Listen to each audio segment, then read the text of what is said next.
Alto! Alto, alto, alto! ¿Qué es aquí tú? ¿Ah? ¡Mano arriba! ¡Suelta el arma! ¡Suelta! Fiscalizam restaurantes. Param carros e caminhões nas estradas. ¿Qué lleva el carro, señor? Somos de autodefensa. Estamos interviniendo por un secuestro de un niño. São cidadãos comuns que pegam em armas e fazem justiça com as próprias mãos. Os comitês de autodefesa surgiram em 1991, como reação aos atentados do Sendero Luminoso. Este lo que está pisando en el 1990, esto las papas quemaban, gente moría como carnero, apestaban por acá, por allá, tierra de nadie. Yankees go home! Yankees go home! Mas, com o enfraquecimento da organização terrorista, esses grupos de proteção passaram a se envolver em crimes e conflitos comuns, desde estupros e assassinatos até a vadiagem. En cada comunidad hay siempre faltosos, hay personas malcriadas, hay malhechores, faltosos.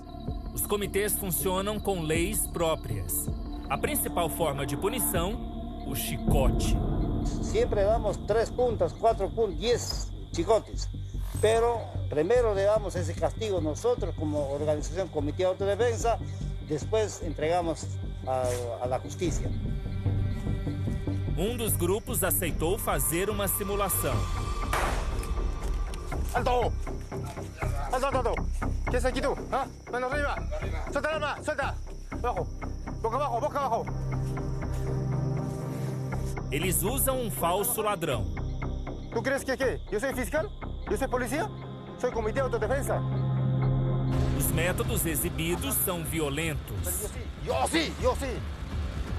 Especialistas ouvidos pela nossa reportagem contestam a ação desses grupos paramilitares. A alguien que se porta mal, ellos le castigan. El castigo no es tan fuerte, más que chicotadas, pero eso obviamente también tiene que oficializarse, porque de lo contrario los agraviados podrían denunciarlos. Pero ellos no tienen ninguna autoridad para castigar. Y si eso dicen, eso es ilegal. Si te han dicho que el Comité de Autodefensa tiene las autoridades para reprimir y de represión y de uso de la violencia, no la tienen. As forças de autodefesa dizem enfrentar o Sendero, os criminosos e até a vadiagem. Mas quando citamos o tráfico de drogas... No podemos intervenir nada porque no nos compete a nosotros.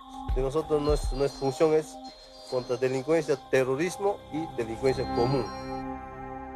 Traficantes, paramilitares, terroristas, plantadores. Personagens do VRAIM, com vidas intimamente ligadas à cocaína. Até quando? No va a desaparecer ni la coca, ni la pasta, ni la cocaína. Tenemos que entender eso en un mundo global como el actual. Y hay que encontrar salidas parciales del problema para no llevarlo a una situación incontrolable como esa.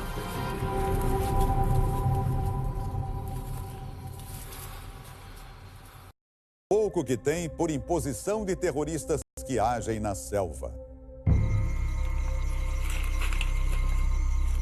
Existe no VRAIM uma organização terrorista que se associa ao negócio da cocaína.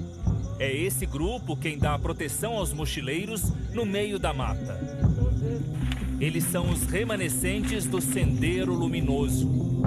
Yankees go home! Yankees go home! Yankees go home! Yankees go home! Es una organización pequeña que recibe recursos financieros, económicos del narcotráfico a cambio de la seguridad, que usa además el miedo del pasado. O Sendero Luminoso é um movimento fundado nos anos 60, como dissidência do Partido Comunista Peruano. Na década de 80, começou a espalhar o terror pelo país. Sendero Luminoso fue el grupo terrorista mucho más letal en América Latina. A guerra entre o grupo terrorista e as forças militares nos anos 80 e 90 tiveram como saldo dezenas de milhares de vítimas. La proyección de las víctimas fatales de la comisión fue casi 62.000 víctimas no fatales entre muertos e desaparecidos. Uma sequência de atentados do Sendero marcou o Peru em 1992. 40 pessoas foram assassinadas. Quase 2.000 casas ficaram destruídas. No mesmo ano, Abimael Guzmán, o principal líder senderista, foi preso.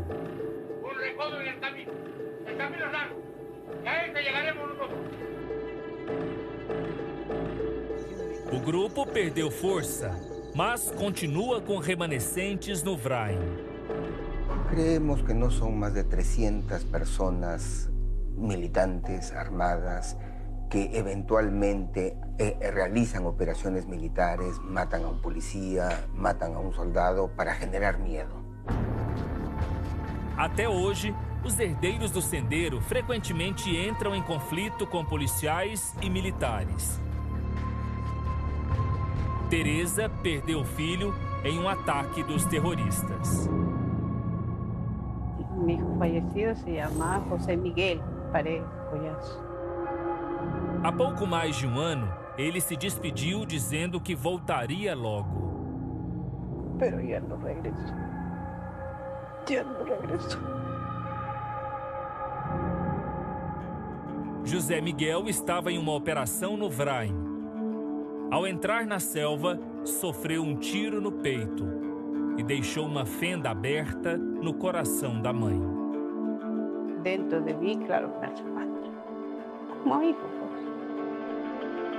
Mucha falta. Sí. Sí, me hace mucho. No, es un hijo diferente. Todos los hijos no son iguales. Son diferentes. Sus cariños, sus bromas, sus cariños. Es diferente.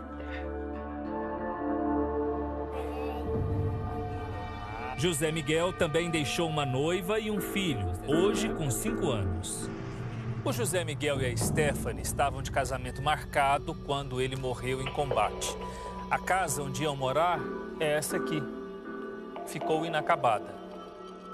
Stephanie mantém uma grande foto do noivo na parede da casa. Ela sente saudade, mas sabe que quem mais sofre é o filho. Muito complicado. Sobre todo cuando ves a tu hijo y te pregunta por su papá. O ve a otros niñitos que van con su papá y dice, yo también quiero que mi papá esté vivo. ¿Él dice eso? Sí, él dice eso. O dice, ya no quiero que mi papá esté muerto, ya quiero que baje del cielo. Dijo, creo que mi suegra estaba ahí y dijo, yo también me quiero morir porque extraño a mi papá.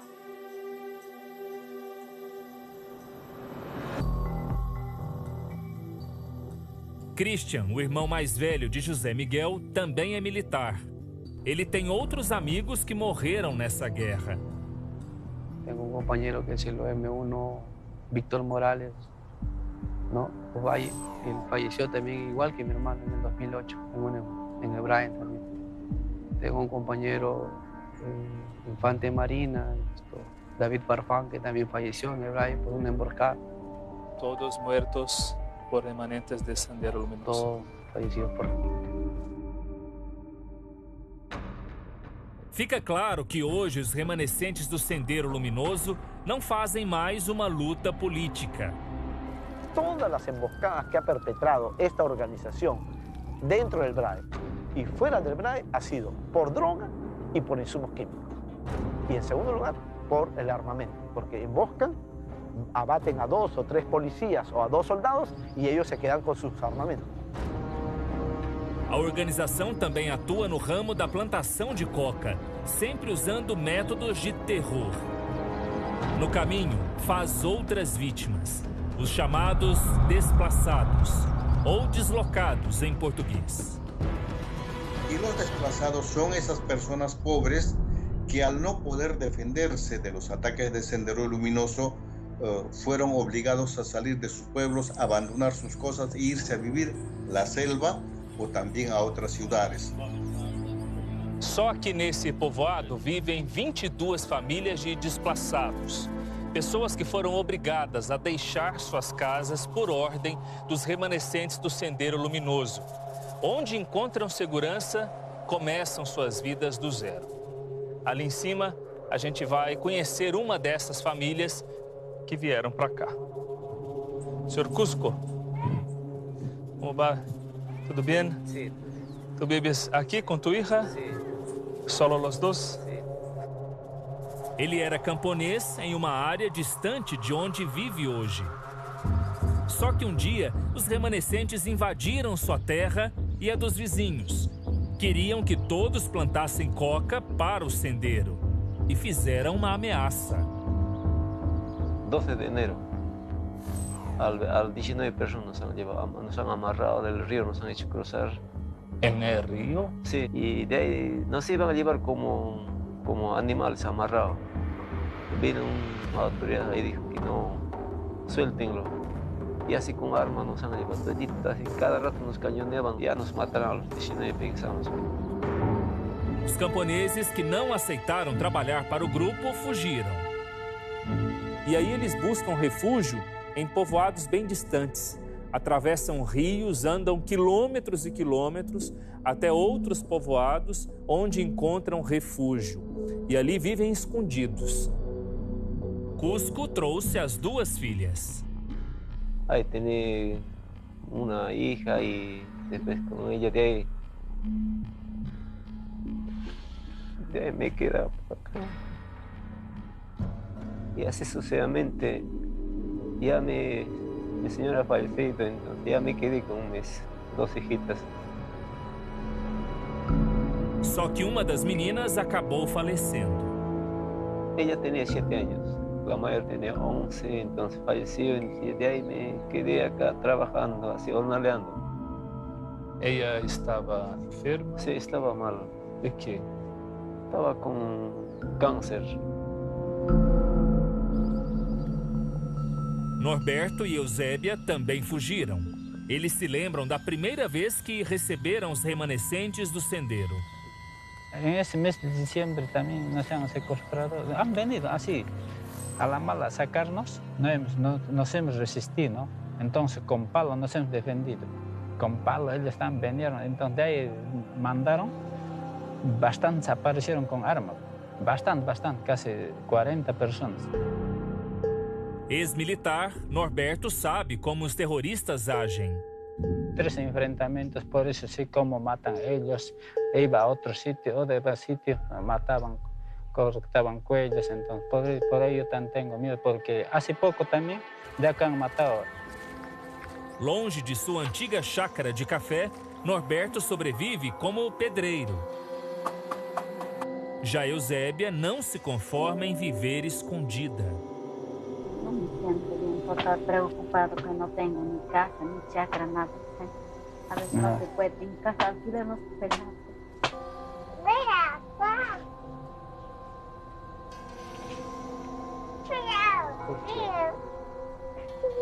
Estamos ahí, me está exigiendo el dueño. ¿Cuál es tu deseo? Sí, regresar. ¿Tiene esperanza? Sí, regresar. No meio da selva para refino da cocaína. Em um dos momentos mais tensos desse documentário, são a madrugada com os chamados cozinheiros do pó. Mais um dia se passa. Mais uma noite nos espera. Vamos voltar às entranhas do Vrain. Agora em busca de um laboratório de refino da coca. Ceviche, o nosso guia, está preocupado. Hay que tener mucho cuidado, esperar cuando ellos nos dicen hay que bajar, hay que empezar el trabajo. No podemos bajar porque nosotros queremos bajar. No podemos... Em alguns minutos, Vamos seguir viagem no carro deles. Nosotros llegamos, inmediatamente pasamos a otro coche, a otro vehículo. ¿Por qué? Porque el carro que estamos yendo no es conocido en el lugar.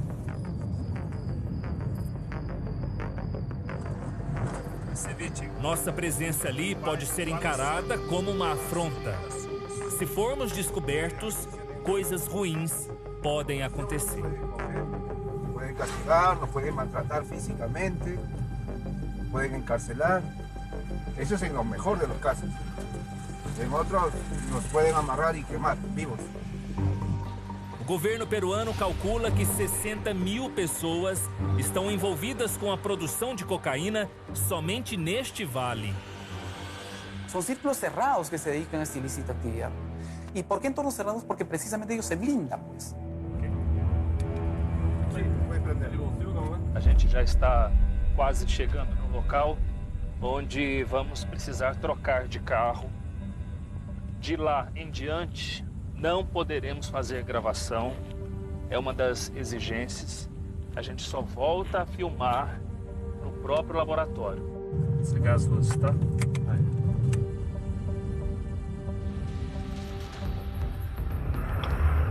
Em breve, embarcaríamos na caminhonete dos criminosos. No banco de trás da caminhonete havia uma outra condição: nos cobrir com um cobertor. Ninguém podia nos ver, então a gente deitou sobre as pernas e eles jogaram um cobertor em cima da gente e assim a gente foi até a entrada da estrada que dá acesso a esse laboratório. Depois de irmos vendados no carro dos traficantes, ainda temos que atravessar a mata a pé até o laboratório. Que é claro. Finalmente chegamos ao local chamado de laboratório.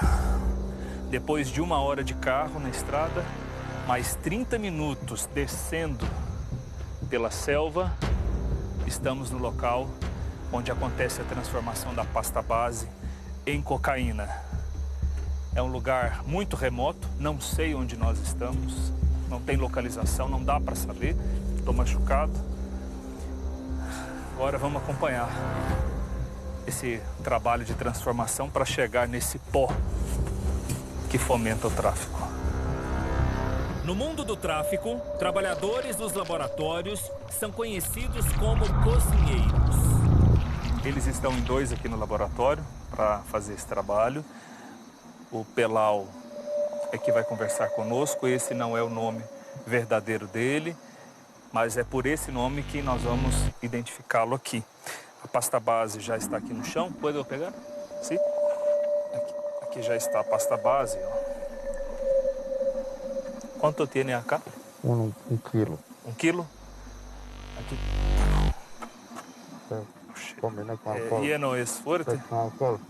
¿Alcohol? Sí, para sacarle el jugo. Ah, sim. O laboratório é precário. Não tem paredes nem energia elétrica. Em muitos momentos, a única luz existente vem da nossa câmera. Olha só, de cá eles fazem uma trouxa em cada parte da pasta base. Vas a hacer isso com todas? Claro. Vamos sacar todos os restos. Eles não perdem tempo. Isso aqui vai ajudar na secagem. 3, 6, 9, 12, 14. 14. Uma prensa mecânica é preparada para espremer as trouxinhas e retirar o excesso de líquido. O produto é posicionado em camadas. O peso vai aumentando. As trouxinhas não resistem. Um caldo amarelado começa a escorrer. Quanto mais pura a cocaína, maior o valor dela. $5 por kilo nos pagan. Depende de lo que hacemos también, es que nos sale mal, nos pagan menos, $2. Isso permite aos cozinheiros uma renda média de R$2.000 mensais. Al mes nosotros hacemos que si Aproximadamente 80 kilos. 80 kilos así nos hacen mandar al mes. Depois de meia hora, a prensa é desarmada. As trouxinhas desfeitas. E o produto ganha outra textura. São galletitas. Seca? ¿Puedes, papá? Sim. Aranha. Seco mesmo.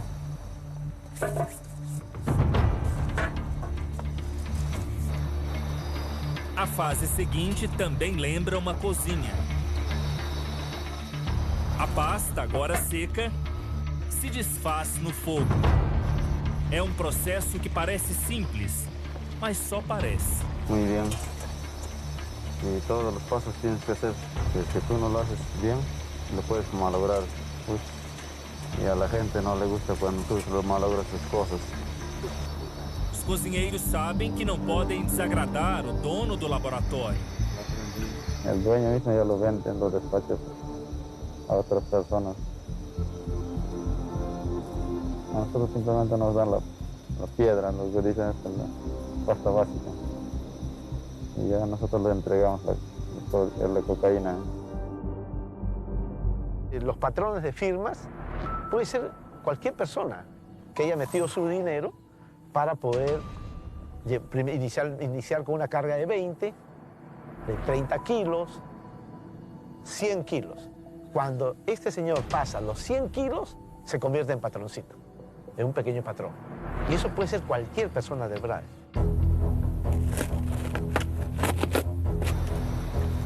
O trabalho segue com a adição de mais produtos químicos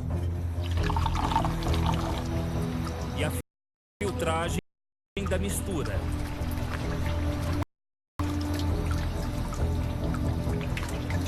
Y esto todo cristalinito allá abajo.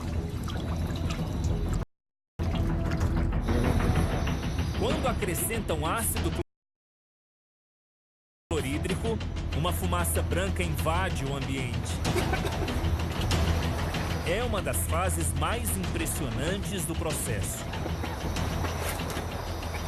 Vem tudo pra minha cara, eu virado com o rosto pro lado e mostrando a imagem. Passei mal, fiquei tonto, o olho começou a ficar vermelho, lágrima descendo. Foi terrível aquele momento, foi muito ruim. Eu me virei rapidamente para não sentir muito aquele cheiro, mas senti um pouco. Cabeça dói muito naquela hora, quase uma enxaqueca, o estômago embrulha, você perde um pouco assim do equilíbrio. Os cozinheiros colocam um pouco de cocaína no tonel. E outra reação química tem início. Entendeu? Agora, quanto tempo aqui? 20 minutos va a demorar a enfriar.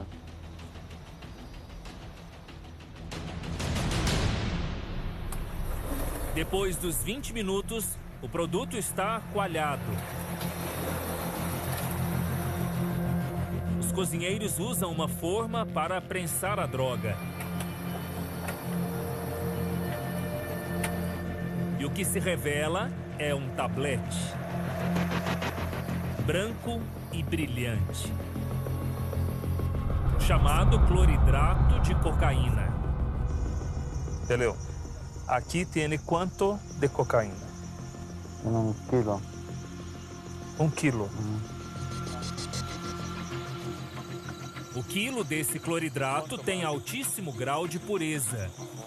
Si comparamos con Colombia, por ejemplo, la coca de Colombia con la coca peruana, la diferencia es que en Perú se hace más droga con menos coca. Existem mais laboratórios funcionando por perto. Habrá unos 50 por ahí. Cocineiros. Sim. Pelao terminou seu trabalho, mas a droga ainda não está pronta para a entrega. Depois que a droga chega nesse ponto, ela ainda vai para uma outra etapa, no micro-ondas. Quanto tempo no micro-ondas ela necessita se quedar? Aproximadamente 5 minutos. Cada tablete? Sim. 5 minutos. 5 minutos. E depois De esos 5 minutos se queda más fina, más seca. Sí, se queda bien dura. Essa última etapa não é feita neste laboratório. Por um motivo simples. Obviamente porque aqui não tem energia elétrica, não tem luz. Toda a luz que você está vendo é luz artificial, de baterias. E não tem para micro-ondas. ¿Dónde hacen eso? ¿En la comunidad? ¿En la ciudad? No, en otros sitios el dueño mismo tiene su energía. Allá lo llevan y lo hacen el secado. É um sítio cerca de aqui. Sim. Pelau nos trouxe uma amostra do cloridrato de cocaína já pronto, depois de passar pelo micro-ondas. A textura parece de um polvilho, muito fininho assim, ele raspava com canivete. E eu vendo ele soltando assim, porque eu não coloquei a mão, e ali era uma droga extremamente pura. Quanto vale 1 quilo de cocaína assim? Lista. $1.200. $1.200. Sim. 1 quilo. Sim. O valor vai se multiplicar após sair deste laboratório na selva peruana. El kilo de la zona de producción en las fronteras alrededor de $1.500 a $2.000. En Chile alrededor de $7.000, en lo que significa Estados Unidos, ¿no? $40.000, $60.000, en lo que es Europa, ¿no? También de $40 hasta $70.000, y lo que es el Asia, por ejemplo, ¿no? La China y otros países, fluctúa alrededor de $100 a $150.000 el precio por quilogramo. Segundo o último relatório sobre drogas da ONU, 2.000 toneladas de cocaína pura são produzidas por ano no planeta. E o Peru tem o potencial de fornecer 1/5 dessa demanda. O cenário que o último relatório aponta é um cenário de crescimento, tanto no comércio, no tráfico, quanto no consumo, né? Cresceram as apreensões de drogas, mostrando que as polícias de vários países têm prestado atenção nisso, mas também o consumo cresceu. O mundo hoje tem 18 milhões de usuários da droga. É um negócio multibilionário que na selva peruana atrai a atenção tanto da polícia como de ladrões. A veces los policías te agarran y te llevan a la cárcel. Y los rateros entran y les tentan matar, pero te entran. Bom, o trabalho aqui já terminou. Durou pouco mais de 3 horas. A gente vai embora pela selva do mesmo jeito que a gente entrou. Para descer, 30 minutos. Para subir, mais ou menos 1 hora. Não podemos gravar o caminho, não podemos filmar. A gente vai ter que subir no escuro, com pequenas lanternas. E é isso. Laboratórios nas costas dos chamados mochileiros. Eles chegam a carregar até 10 quilos da droga e não podem cometer uma falha sequer na entrega da encomenda. A droga estava pronta, mas ainda precisava ser tirada do Vrain e seguir caminho para o resto do mundo. Até alguns anos atrás, a maior parte da cocaína saía por meio de pequenos aviões. Só que isso acabou de 4 anos para cá. En el Braille ya casi no hay pistas. Y han logrado, por eso dije, como 15 avionetas que dieron en el 2015. 15 avionetas, así sean viejas, es una notoria pérdida. Também é possível deixar a região usando carros ou caminhões, mas existe um controle nas estradas. Dejaron abandonado dicho vehículo, conductor y ocupantes con rumbo desconocido. Por isso, a opção mais comum do tráfico hoje é usar jovens da região que transportam a droga em mochilas. Todos quieren ser mochileros. Es como un programa de empleo que el narcotráfico ha hecho a todos los jóvenes sin chamba, sin desheredados, ¿no? Encontrar com os mochileiros exige outra negociação.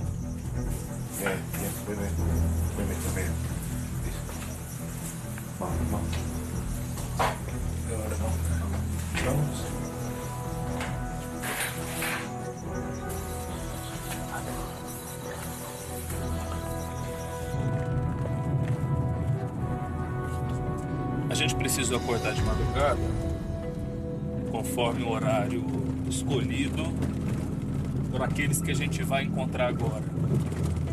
São os mochileiros que fazem o transporte da cocaína aqui no Vrij.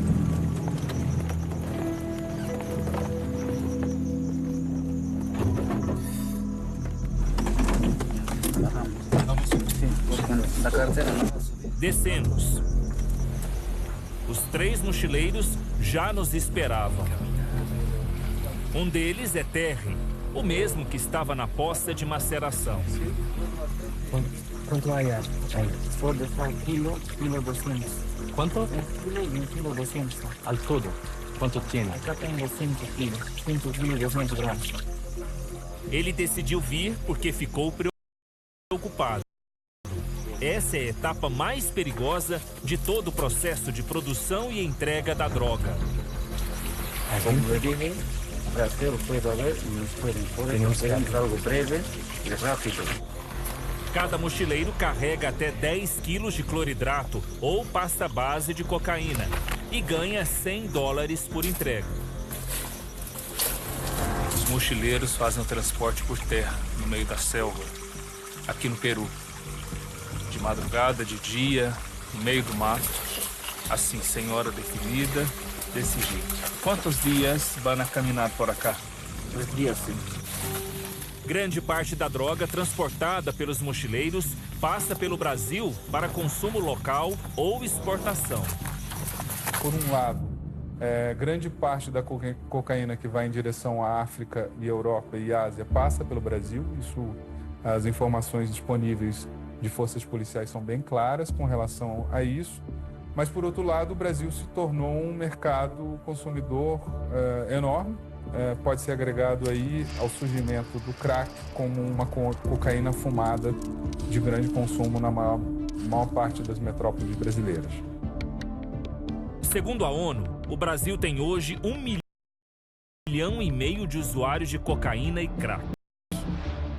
Los carteles brasileños, que es el PCC y el Comando Vermelho, que es el que están moviendo los negocios, gran parte de la cocaína va a estos 2 carteles brasileños. Só o ano passado a gente apreendeu 80 toneladas de cocaína e esse ano já apreendemos 60 toneladas de cocaína. Então a gente verifica que de fato, né, tanto a quantidade de droga existente como aquela apreendida aumentou sensivelmente. Mas o valor exato de quanta droga passa pelas cidades ou portos brasileiros, ninguém pode dizer. É muito difícil estimar a produção, o tanto de cocaína que passa ou que fica pelo Brasil, em especial porque nós estamos falando de um crime de tráfico, um crime amplamente invisível, né? Ninguém tem número, tudo é suposição. O que se sabe é quanto foi apreendido, nada mais. O que foi apreendido pode ser 10%, 5%, 30% do que circulou. A gente não sabe.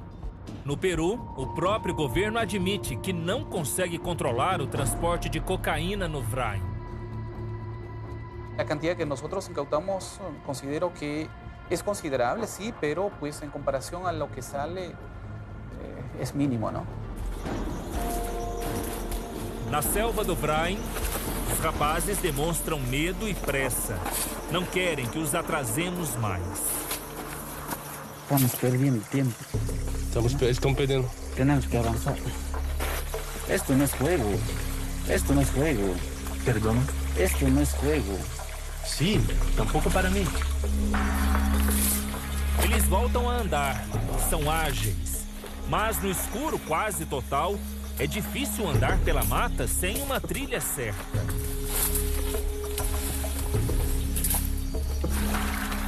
Tentamos acompanhá-los. Mas nosso câmera sofre um acidente. Preso aqui. Muito escuro. Nessa hora que eu pisei na pedra, escorreguei. Mas eu tinha que fazer essa matéria. Eu falei, não, vamos que a matéria é nossa, vamos ter que fazer. E ali eu levantei e fomos embora. Os mochileiros acham melhor nos deixar e seguir sozinhos. Só podemos ir até cá. Solo? Queríamos ir junto, mas somos impedidos. No es Joselito, no es broma. Depois se matam. Temos que deixar que continuem em seu trajeto até algum centro de armazenamento de cocaína. Descanso. Boa viagem. Agora ele vai seguir e a gente vai voltar. Pode ir. Graças.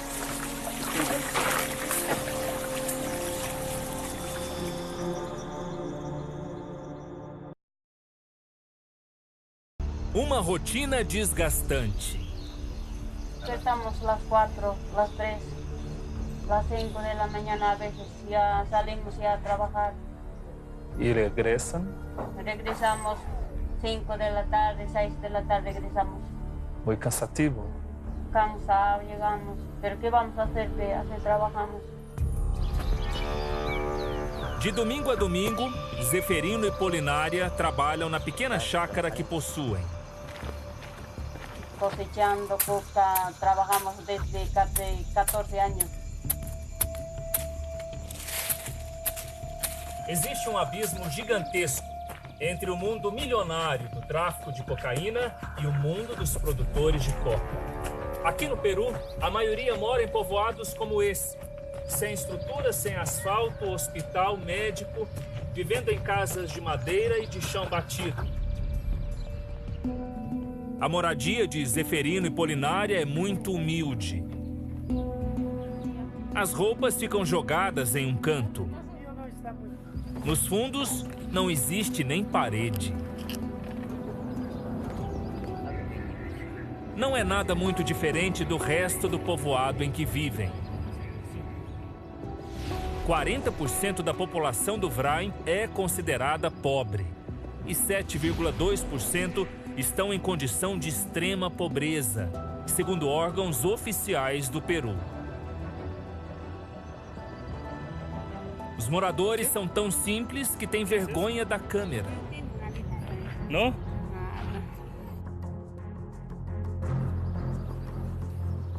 A cocaína que sai dessas folhas verdes um dia pode custar mais do que ouro. Mas, nas pequenas lavouras, valem apenas o suficiente para o sustento das famílias. Não é como dizem, os governos dizem, Bray es millonaria, Bray es narcotraficante. Seria assim, narcotraficante, não beberíamos assim. A lo louco, beberíamos. Aqui no Vrain, as plantações de coca são assim, cercadas pela selva, a maioria de pequenos agricultores. São milhares de minifundiários, campesinos, como chamam aqui, que cultivam a folha em áreas de 1 ou 2 hectares.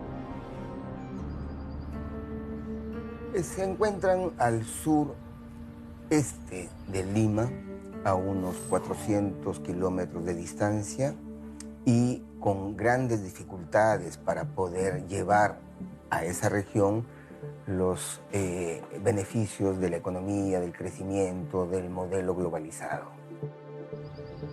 Os agricultores trabalham em terrenos que equivalem a pouco mais que um campo de futebol.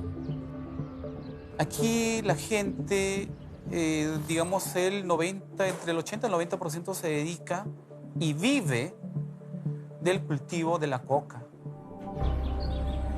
Nos barrancos, no alto das montanhas, você anda pelas estradas e vê diversos quadrados de plantação de coca.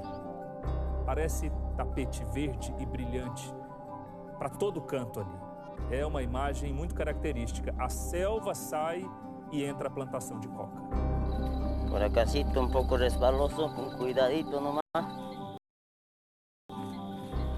A gente vai entrar agora na plantação do seu Zeferino e da dona Polinária, também aqui no Vrain.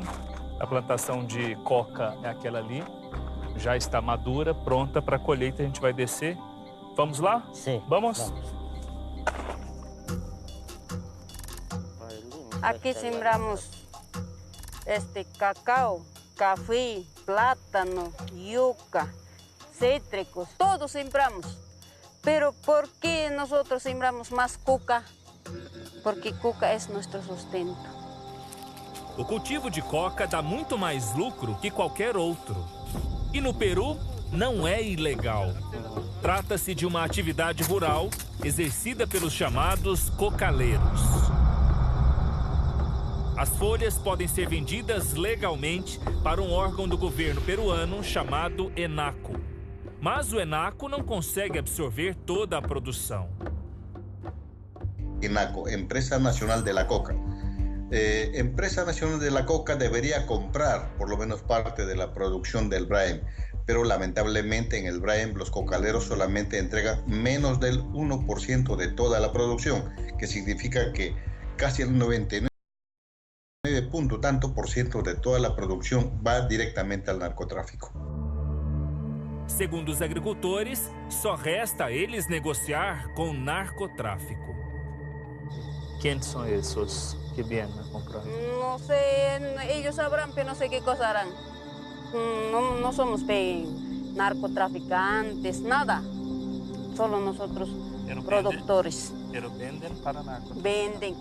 Nosotros, cuando vienen a comprarnos, nosotros vendemos. No vamos a comer pescuca. Claro, vendemos para comprar nuestros alimentos o para educar a nuestros hijos, para todo. Todos os produtores rurais que encontramos no Vrain repetem o mesmo discurso. Los productores solamente para vivir, para nuestro sustento, plantamos. Sí, sino, ¿con qué vamos a vivir, Señor? Solamente es coca nos defiende. Es el pan de cada día. Con eso educamos, comemos, vestimenta, todos los niños. Francisco vive aqui desde pequeno. Hoje depende da coca que colhe 4 vezes por ano. ¿Cuántas horas por día ustedes trabajan aquí? 8 horas. 8 horas? ¿Aquí? Aquí. ¿Con sol? Con sol así, tal como es.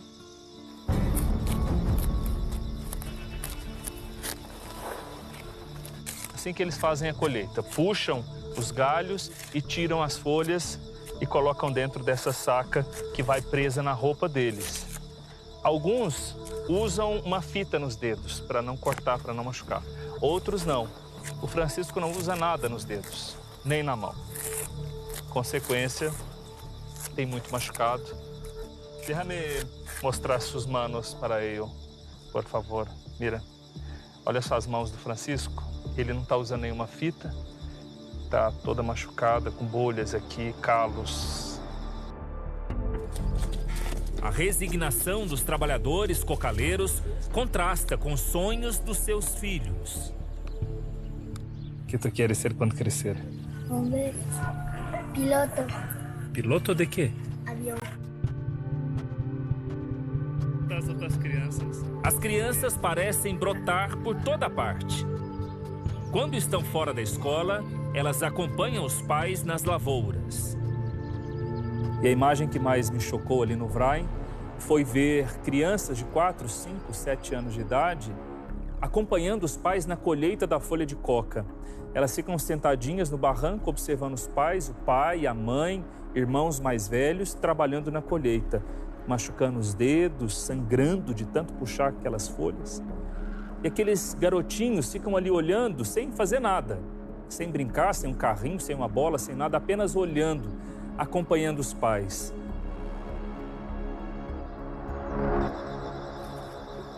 No caso de Francisco, ao batizar um dos filhos, ele homenageou um brasileiro. Um de tus hijos se llama Neymar. El otro es Didi. Neymar por causa do jogador. Sim, por causa. Se tudo continuar como está, Neymar, Didi e a maioria dos amigos deles provavelmente têm um futuro ligado às plantações de coca. O governo peruano, no entanto, quer impedir isso. Os planos são de que em breve os militares comecem a arrancar os pés de coca na região. Por primera vez se va a erradicar en la zona del Braem. La zona del Braem, la principal zona de producción de drogas del país. Estas operaciones van a empezar en el mes de noviembre. Os cocaleiros não estão de acordo. No, el Estado prácticamente nos deja abandonados. Ellos piensan que podemos cambiar la coca con el cacao, con el café, otros productos, la piña. Pero si sembramos acá en esta chacra que la piña crece asícito, pequeñito. El cacao, usted está viendo acá, no da fruto. A Polícia Nacional Peruana promete implantar uma política dura. Si los campesinos resistirem, ellos pueden ser presos. Claro que sí, ¿no? Tenemos que la protesta social, por ejemplo, es un derecho constitucional, pero mientras no afecte derechos de terceros. De tal manera que ni la propia protesta puede significar de un pretexto para poder justificar la comisión de algunos delitos. A promessa é de resistência. Yo pienso que defendería con todas mis fuerzas y todo el valle defendiendo, todas las personas que vivían de la coca. Os agricultores se juntam em organizações e defendem que consumir a coca é uma herança cultural herdada dos antepassados incas. Los incas han consumido esta hoja porque esta hoja, como en su estado natural, como usted ve, esta hoja es verde, no es blanca. Para nosotros esta coca es nuestro alimento, es nuestra cultura. La coca no es ilegal. La plata no tiene ninguna culpa. No es delito, no te hace daño. Mira, estamos comiendo. De todas as etapas da produção da droga, são esses plantadores que ficam com a menor fatia dos lucros. Um cocaleiro recebe, em média, R$120 por saca de 12 quilos, com folhas colhidas e também secas. Sim, a folha de coca precisa ser secada antes de entrar na rota do narcotráfico. É mais uma tarefa para os camponeses, que fazem isso nas ruas ou nos quintais de suas próprias casas.